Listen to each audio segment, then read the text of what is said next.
So glad you are here to join us. This is segment part 2 of our interview with Brother Vince Mary. Hope you guys have enjoyed it so far, and there's just so much more to look forward to, so hope you stick around. If you haven't yet, give us a thumbs up, subscribe to Love Fully Alive, and stay tuned for more interviews such as this. And I'm just glad that we're here today, breaking open some pretty awesome discernment process. If you haven't really tuned in to the first one, you want to go back and see how or what it took for Brother Vince Mary to become brother. Okay, but now we're going to get a little bit specific. Now we're going to get real. We're going to get some behind the scenes inside scoops into the Brotherhood. All right. Brotherhood, I love it. Yeah. So, first question. I mean, for real, like, what do brothers do? What? We're everywhere, man. I know, but what do you do? So, I know you travel a lot. Oh, that's our love, and we love traveling. So actually, the early friars, early Franciscans were well known because of their traveling on foot. So itinerant preaching was very much alive at the early friar time. So, but I'm a Capuchin Franciscan, so I think many of you will probably know Padre Pio. Yes. So he's also a Capuchin, and the more recent beatified was Blessed Solanus Casey. He died in 1957. He was a simplex priest up in Detroit. So also, two very popular Capuchin Franciscan friars. So I think the common charism that a Capuchin brother has is mostly just service with the poor, interaction with the poor, interaction with the marginalized, those often who are cast out of the society. So we kind of work with that. You'll find us in soup kitchens and prisons, doing that type of ministry. Also, so on the street corners, help just being with the people, interacting with them, and that's so cool. So yeah, working with the lost and the forgotten, right? That's Somewhat right, yeah. forgotten. So what has been your most challenging in serving? In serving. Yeah. I think probably patience, like just learning to That's a lifetime. I know. I was like, well, wait a minute, no. No, you're right, though. It's but at the same time, it's very incredible to see like the different ministry that how much God is active in different types of ministry, But yeah, I think probably the hardest is just being able to be comfortable in your own skin, be comfortable in the habit and listening to people in their suffering, and like being all eyes, all ears for those people, and not so much talking, but just being there for them, listening to them, wanting to, just be there for them. So it's very easy to just be like, oh, I have this solution, I want to help you here, what I mean? I can fix it. Where, a lot of people that we encounter, they just want someone to talk to, want someone to be with. So do brothers get training in listening and not talking? Probably not. No, I don't think so. I mean, it's a gift, I think, in guys, Definitely a I'm gift. still working on that gift,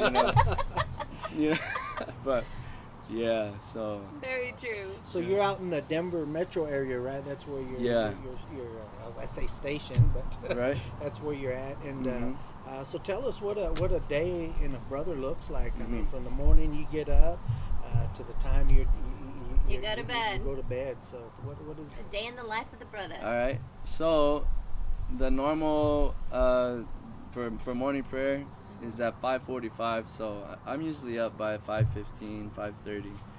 And I like to sit in the chapel with my coffee. I just kind of wait there, get my pre-meditation in. So we start meditation at 5:45. Friars who do that, and so we start at 5:45 prayer, and that usually we do the liturgy of the hours, and then morning mass at 6 a.m. And that usually lasts about 6:30, depending on who's the preacher. And then so 6:30 to 7 we have 30 minutes of meditation. So the Capuchins are known for their contemplative prayer, more effective prayer, and so we do 30-minute meditation periods in the morning and in the evening. Nice. So by 7 o'clock you know, we have breakfast together. You know, just whatever we can, you know, get for breakfast. And then usually at that time, there's friars who are in and out. Like they go to various different ministries that they have. And then if we're in schooling, for example, I'm doing my philosophy too, studying with the diocese. Oh, yay. Yeah. We go to school. Classes probably start at 8, you know, depending on the day. And then just all day at school. Wow. Yeah. Until maybe about 3, you know, depending. And then in the evening, we have communal prayer, evening prayer and meditation, and then we do common meal. Brotherhood is very much, you know, alive in our community. So we like to eat together, we pray together, you know, have meals together and do, you know, all that. So we rotate cooks and everything. So everybody gets an opportunity to Everybody cook. gets an opportunity to cook. For how many? Usually, well, our house we have 9 guys, so it'll be like 6 to 9. Oh, cool. That's You know, not too bad. every night, yeah. Not too bad. That's fun. So what's your favorite meal to cook? I like cooking. I like doing rice and beans. That's good. I like doing fajitas or something, you know. Breakfast. I like cooking breakfast. You know, that's pretty good. Potato and egg burritos, chorizo Yeah. and Oh egg. yeah, chorizo. You got it. Yeah. Have you made Yeah. menudo for the brothers yet?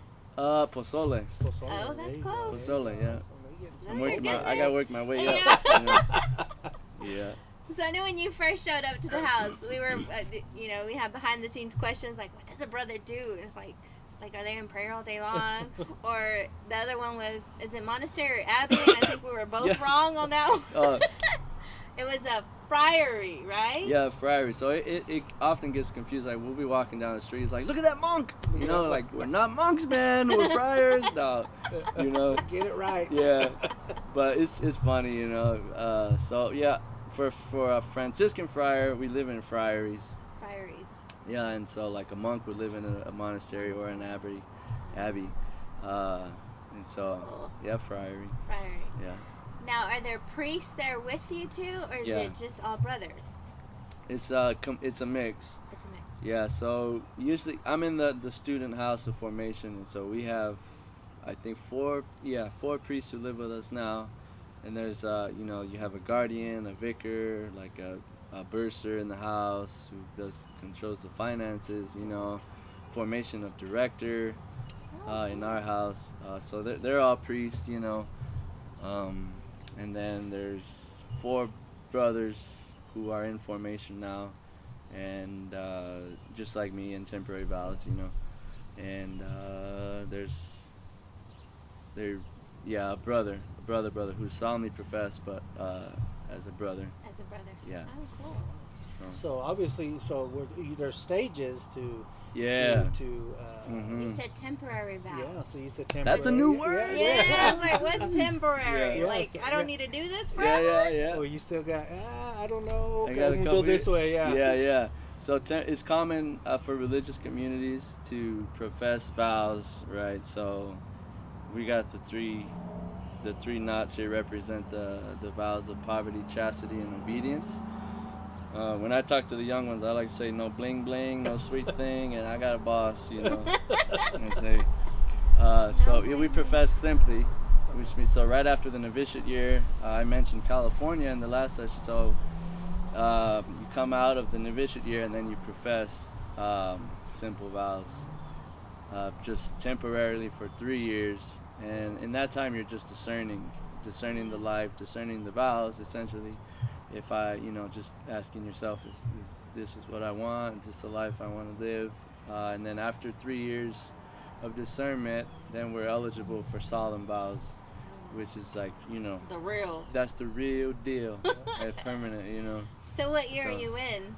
I just started my 2nd year on July 30th, so Congratulations. yeah, thank you very much. I'm excited. Yeah. Awesome. So this is Mhm. officially like your last year. Just finished. Well, I'm starting my 2nd Oh, you're year. starting I'm your sorry. second Yeah, year. I'm Okay, starting so- second. I'm already getting, jumping ahead. No. You're going. I'm on 3. Yeah. Go. Let's Yeah, do this. Let's do it. It's felt like 3, so it's been a while. It's been it's been amazing to see you become Brother Vince Mary. I mean, because and the first time we met, it was at the Crossing Groom. Yeah, it was Yeah. 2004 or 5. Yes, it was a long time ago. All of you guys Y'all are getting so old. grown. I I know y'all are so grown now. Like Paola, Stephanie, all them were at the Crossing Groom, Yeah. and they stay for the lock-in for life Yep, and yep. all that good stuff. So I'm like, dang, I feel Like, like a what's grandma going already. on? What's going on? But I think it's pretty cool because you don't see this, you know. Mhm. All your formation began, one would say, when you were 12, when you started witnessing your Yeah. father, you know, his deeper Mhm. conversion and his, you know, coming to Jesus moments, and what that's done to you, how that played out for yourself in your life and how that formed you. But then Mhm. also everything that you allowed yourself to receive, even though you were Yeah. running away from home, like, I don't want to be there, let's go out, let's Yeah. go do this. Yeah. You were, I mean, there was things happening behind the scenes, and so you left. I think the most beautiful thing that I can see now looking back and just is that you left yourself open. Mhm. You know, just, I'm gonna go here, I'm gonna go with it, I'm just gonna Yeah. flow and just let, you know, and that's an important part of your ministry now, is being receptive, allowing Yeah. yourself to be Mhm. open to receive another. Yeah. When you're listening, when you're ministering, when you're truly being attentive and be present for them. Exactly. That's key in ministry. Yeah. And so we heard about your temporary vows. Now are you opening yourself up for the priesthood? Is this where this should all lead to? Mhm. Or does it all lead to, for everybody that kind of goes through this process, do they little stay different. as, because I remember growing up we had, I think they were Augustinian, Our Lady, and it was Father Peter, and he had Brother Tom with him, Mhm. and he was I guess he was a permanent Permanent brother. brother. Oh. So yeah, so is it Okay. something that people stay brothers, and that's, you know, that's kind of, is they Mhm. that 3-year discernment, they just stay there, or do all brothers priest, or how does that kind of Yeah. shake out for So them? it's all dependent on the individual, like what he's discerning. You know, like we do have brothers who discern, just, you know, they discern the life of brotherhood, which is very much, you know, a part of the life, right? It's very normal. Francis was a brother, right? He was a deacon. And so, like, we have guys in the community who they reach their solemn profession, and they choose to remain as a brother, and still doing very, like, great ministries in the community, right? They do a lot of things. We have one friar who's a baker, like, he loves baking all the time, Aw. you know. And so, yeah, it just depends on the person. How I think right now the ratio is probably 70-30. For maybe like guys wanting to join to continue study for priesthood, and 30 for guys choosing to remain as a brother. So right now I'm pursuing priesthood studies. So I start my philosophy 2 coming up in the fall, and then once that's finished, then I'll continue with theology studies. So. And we've had, like, guys who, like, they've chosen to remain as a brother, so they'll stay brother and then discern, like, 10-20 years later that they're called to be a priest, and so Wow. they'll wait They'll until become a then priest then. to continue their studies. Yeah. Wow, that's cool. So you So- never just, it's Yeah. always an open, Mhm, yeah. yeah. Oh, that's neat. Wow. Yeah. That's pretty cool. Mm-hmm. Okay, so how would you tell somebody, or how would you encourage someone into the brotherhood life? How I could. Yeah. How would you sell someone on it? How'd you say? I don't know if let you me can ask say this, that, you know, so That's no. I would like. you're like, well, now he's got to turn into a salesman. Yeah, I well, like I'm it. like, hey, I think. sometimes you gotta. Yeah. Because they ain't I think hearing if probably the most simple answer is, if you want joy, like true joy, you know, like, this is for you. I mean, there's a lot of different things. Oh, that wait a can give minute. you joy. Married life gives you Yeah, I true know, joy right? too. No, not this, but this. No, I'm just kidding. But, Because this is that, though, right? for This sure, is what yeah. we don't Yeah. seem to get. This is a version of I'm that. sure, yeah. The priesthood is the ultimate, right? That Mhm. ultimate vocation of living fully for God, for Christ, for Mhm. being that true beloved. That's right. But this is supposed to model that. For This sure. is supposed to remind us of the end all Yeah. be all. Yeah. So it's a And it win-win has. either way. Yeah. It's cool how just the different vocations that, I mean, I've experienced very, you know, definitely models of marriage who have brought so much joy in my life in a crazy way, you know. So I mean, it's just a joyful life, you know. So just being able to choose that openly, you know. I think you maybe, let me ask, so, you know, being, and I kind of know the answer, but just for the viewers out there, you know, because you leave your home and but you have another family. Sure. You know, I think the most people would be scared, I would be lonely. So what would you tell somebody that, you know, that, hey, you know, I'm leaving and I'm going to be in a friary and do you ever, you know... Is it lonely out there? Is it lonely out there? Not really. I mean, I remember thinking that, like, I don't want to do, you know, I'll be by myself. Exactly, those exact same feelings. But I think probably like 90% of the time it's the opposite. Like, you're never alone. You know. Sometimes you're like, I just want to be alone. Exactly. I was like, it's the opposite. It's like, all right, man. Like, I'm going to bed. Like, no, you know. Get out of my room. Yeah. Like, but it's great though. You know, it's the brotherhood, right? And I think it's the same probably, right, in a marriage where, you know, you're with each other and you're not lonely. You know, like the life is very fulfilling and it's everything that you dreamed. You know. And there are those moments where I just want to be alone. Get away from me. Maybe you know, and we had Franciscan priests there at St. Lawrence, and you know, I don't know if it's maybe part of the life of being in the Franciscan order, but they always said that, you know, they never go anywhere by themselves. There's like always twos or threes. Is that kind of something when you're out doing something like ministry? You're always gonna have a helpmate, a brother, or twos or threes. Usually we'll go by like in pairs, or you know, if we're doing ministry, we'll invite like, all right, I'm doing this. Do you guys want to come? You know, just to kind of have that experience. Because I remember experiencing like just that, right, where I see a friar and it's not just one, it's a couple, you know, and that's very powerful. And I think, you know, we feel that where, okay, like, people get a better experience when there's more than one, you know, and it's just, you know, that brotherhood, the joy comes alive, you know, when you're around, you know. Isn't that great though? Isn't that amazing that when you walk in a room where 2 or 3 of you guys, I can just imagine, like right now, you're all smiles, and it's just like, people always say, it's like, dude, you got some light going on in here, right? But can you imagine 3 of y'all? Yeah, I was 3 like, of us. whoa! And we're unstoppable. We're like at a restaurant, and people are like, what's you going know, on? like, who's laughing? So we are First Order Franciscans, and there's 3 branches of the First Order Franciscans, and the Capuchins are one of them, and I'll get into the name Capuchin.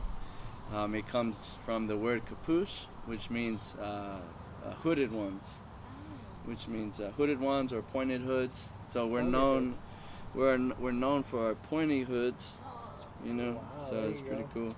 Yeah. Pointy hoods, and you know, we wear them in the streets, you know, when we're doing ministry, and we get, you know, those are Jedis. We're Jedi. Yeah, people think we're Jedis all the time, so it's pretty cool. Y'all know y'all pull out those swords. Yeah, you know, May 4th comes around, I got my Jedi, my lightsaber on the side, you know. So we're actually, the fun fact is the cappuccino is named after the Capuchin Franciscan Friars. Oh wow.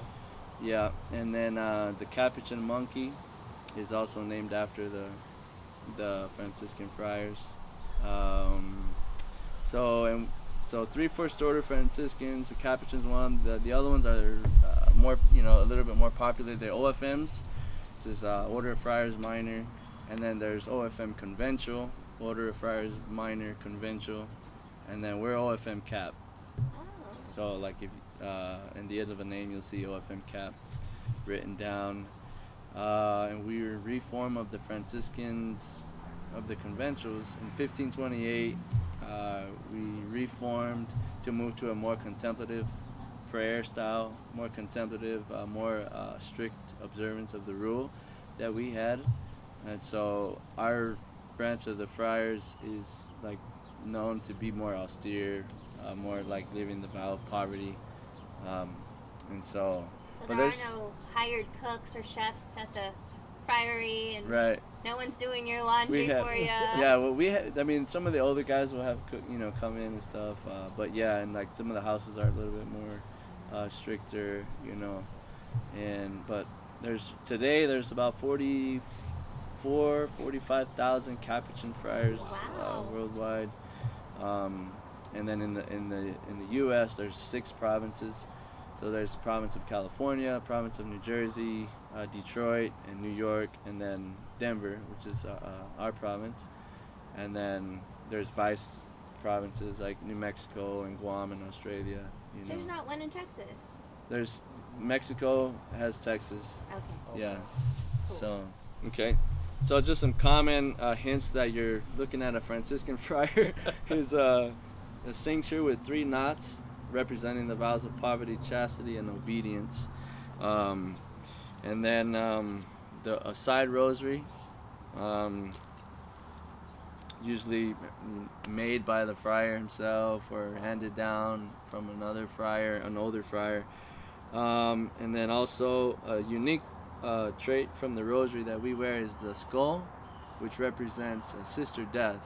Sister Death. So St. Francis, at the end of his life, wrote the Canticle of the Creatures, in which he wrote, "Blessed are you, Lord Jesus Christ. Praise be you, my Lord, through Sister Death, whom no mortal man can escape."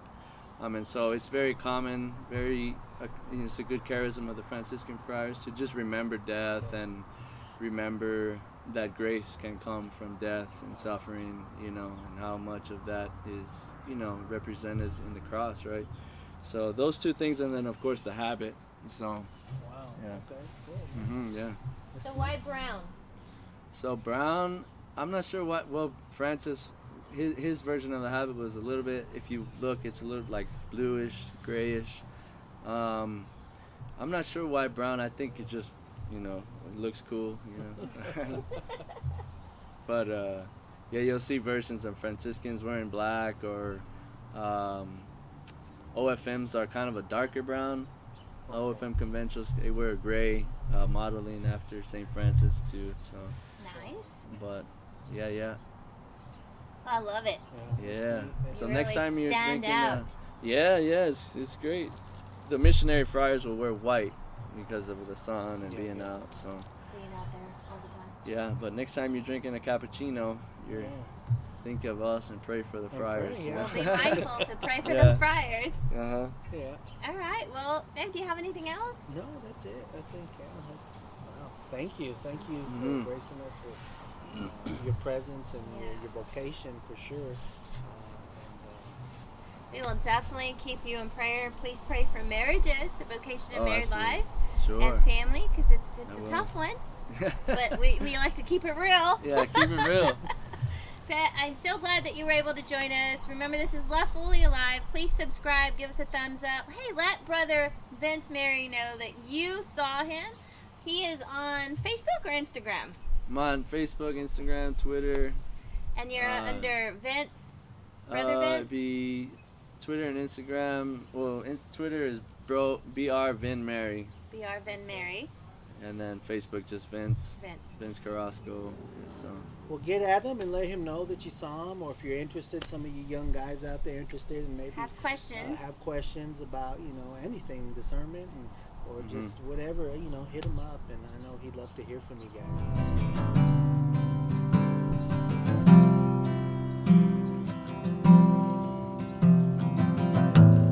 before I spoke a word, you were singing over me.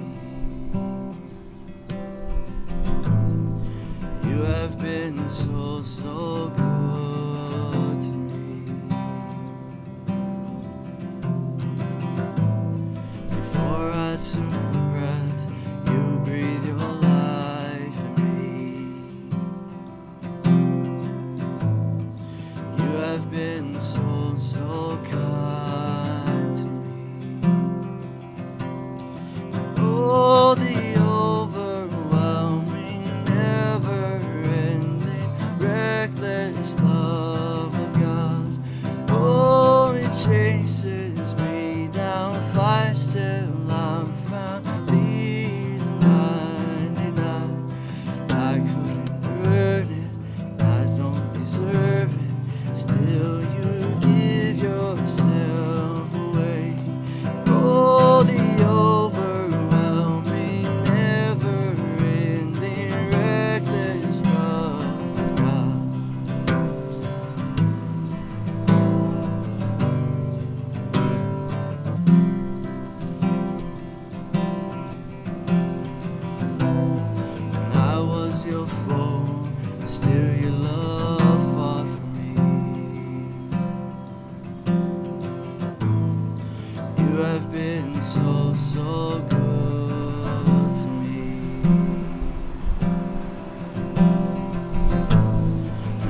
felt no worth, you paid it all for me.